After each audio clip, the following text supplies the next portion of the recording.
Greetings of the day to all my respected listeners. I am Arav Raman of Grade 10 Apple Global School.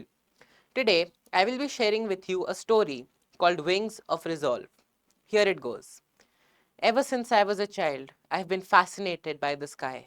I would watch birds disappear into the blue and think, how does it feel to be that free? That's when my dream began to fly. Years later, that dream took shape.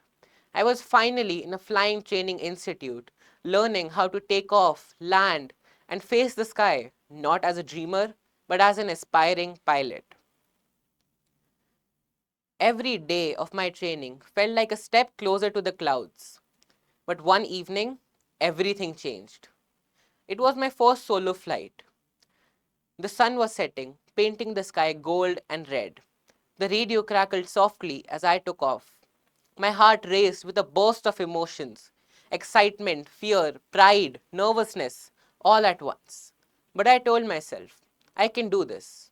And for a while, everything was perfect. The land below looked peaceful.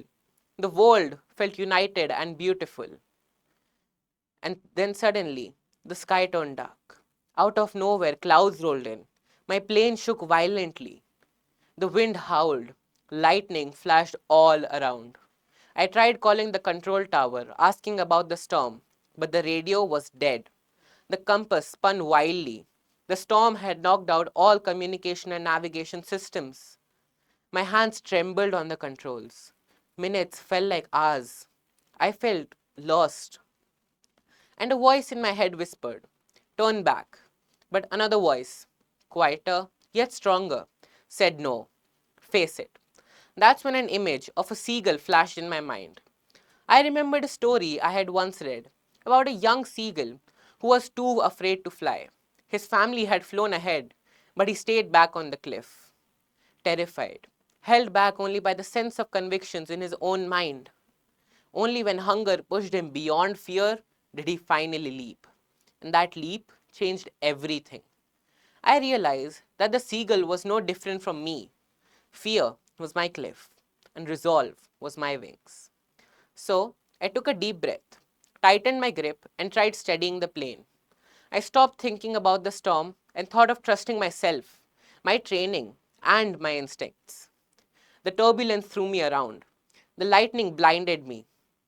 Then, through the storm, I saw something faint lights ahead. A small airstrip. With shaking hands, I guided the plane down. The wheels touched the ground.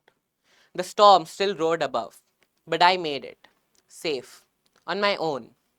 When I climbed out of the cockpit, my legs felt weak, but my heart much stronger. I looked up at the night sky. Dark, endless, somehow alive. And in that moment, I finally understood what Sir Nelson Mandela meant when he said that courage isn't the absence of fear, but the triumph over it. The seagull had his first flight. The pilot had his mysterious guide. And I had my resolve. That day, I learned that we all have storms, some in the sky, but mostly within ourselves. But those storms aren't there to break us. They are there to reveal the wings we never knew we had. Because in the end, you don't need feathers, metal, or even magic to fly. All you need are wings. Wings of resolve. Thank you.